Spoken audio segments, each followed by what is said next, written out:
I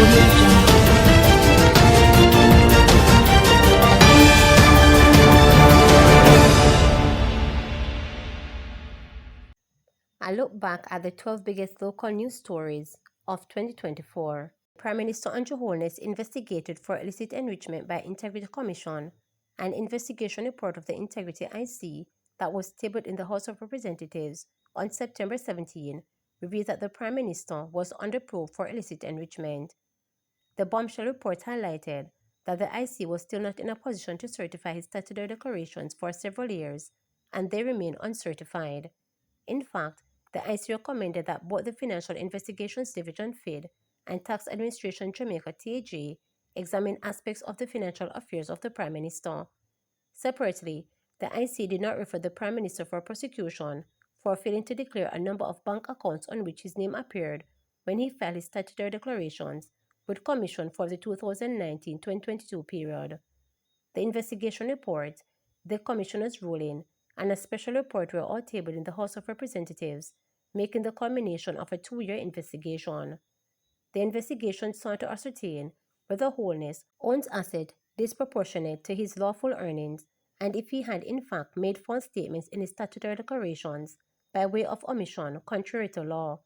The FID and TAJ were asked to take a closer look at the transactions and dealing of several companies with which Holness and at least one of his sons are affiliated. The transactions amount to over $470 million. Separately, the investigation report flagged the appointment of Norman Brown, a business associate of the Prime Minister, as chairman of the Urban Development Corporation and the Housing Agency of Jamaica, as posing significant conflict of interest concerns. These concerns emanate from the fact that both entities fall under Mr. Holness' portfolio as Minister of Economic Growth and Job Creation. As established above, Mr. Brown, who is a minority shareholder in Estate Bridge, had made the single largest shareholder's contribution financial to this company since its incorporation. Notwithstanding the foregoing, there is no direct evidence to suggest there were any improprieties on the part of the Messrs. Holness and Brown, it stated. Immediately after the report was tabled, Holness hit back at the IC, declaring that he had broken no law. In a statement delivered in the House, Holness strongly rejected the recommendations of the IC that the FID and TAJ examine his financial dealings. Let it be known that I have complied with any obligation placed on me within the law. The company with which I am directly associated is compliant and up to date with its tax filing, the Prime Minister noted. After declaring that he had worked hard, wisely and honestly to achieve whatever he possessed and had never depended on the public purse, Holness suggested that the IC was in urgent need of revision. He would later take the matter to court seeking a judicial review of the IC's finding. The Supreme Court in December granted his application for leave to apply for judicial review of the Commission's report on his statutory declarations. Holness was also granted leave to seek an order to squash the August 30, 2024 IC report, as well as the Commission's special report, save from a paragraph which recommended development of a policy concerning ministers of government and potential conflicts of interest. The Prime Minister's attorneys, in petitioning the Supreme Court to review the legality of the actions of the IC during its probe of his statutory declaration, had argued that the reports, which have been made public, are tainted and ought to be struck down. The court in its ruling said the threshold test for leave to bring a judicial review claim had been met. The Charry Lane Massacre. Sunday, August 11, saw the worst mass shooting in Jamaica's history at Charry Lane in Fort Pass, Clarendon. When the shooting stopped, 17 people attending a birthday celebration were found with gunshot wounds. 8 of them, including a 7-year-old boy, succumbed to their injuries. The shocking incident, which the police quickly linked to gang activity involving players based overseas and in Jamaica, including some who were serving time in prison, was quickly picked up by the international media. National Security Minister Dr. Horace Chang, who expressed his deep sadness over the incident while offering condolences to the affected families. For his part, Prime Minister Andrew Holness announced the government's offering of up to $25 million in reward money for information leading to the capture and conviction of the perpetrators, including the facilitators and the triggermen. Holness described the gun attack as an act of terror and directed the security forces to carry out an all-out assault on the criminals involved. The now-retired Deputy Commissioner of Police Vybz Bailey disclosed that the mass shooting occurred during a birthday celebration and was gang-related. He also said it was in reprisal for someone who was killed. On August 14, one of the prime suspects in the mass murder was cut down by law enforcers in what the police reported was a targeted operation in Osborne-Store, Clarendon. The dead man was identified as Steve Smith, otherwise called Ticker or Fly Brain.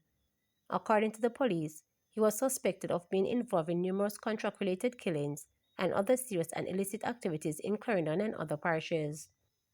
On October 11, another of the main suspects in the shooting was shot and killed in an alleged confrontation with police in Spanish Town, St. Catherine.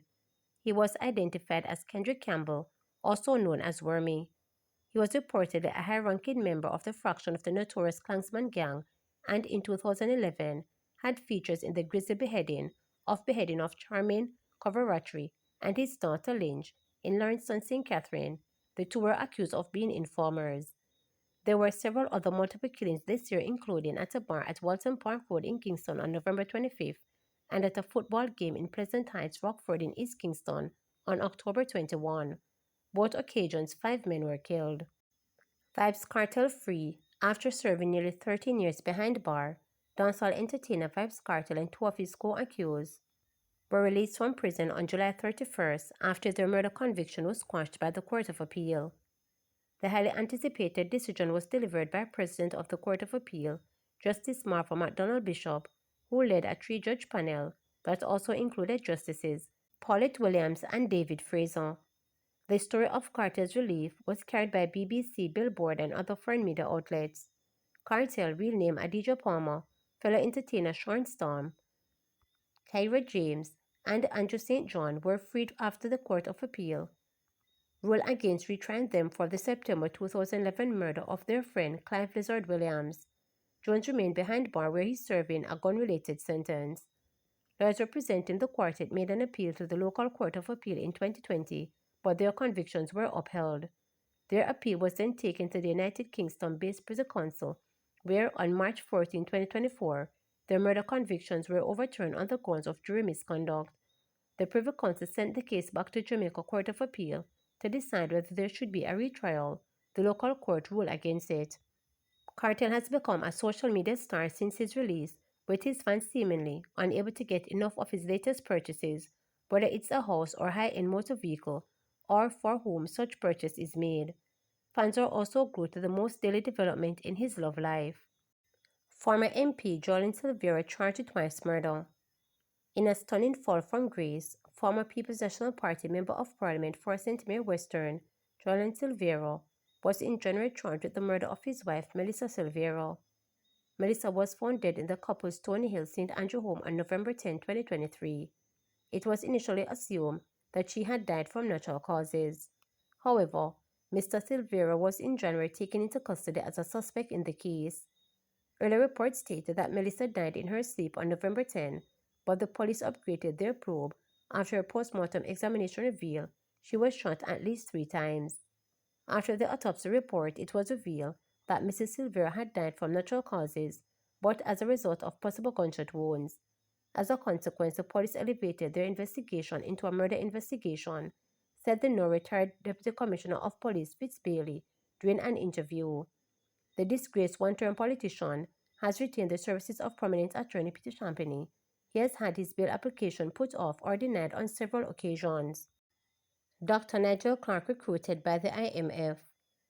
The recruitment of former Finance and Public Service Minister Dr. Nigel Clark by the International Monetary Fund (IMF) for a Deputy Managing Director's position was big news inside and outside Jamaica.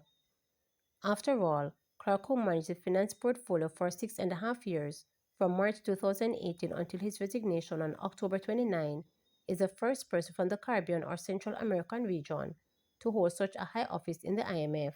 Clark, who has been lauded for turning around the country's economic fortunes, was handpicked by the IMF Managing Director to join the multilateral. The position of Deputy Managing Director is globally in scope.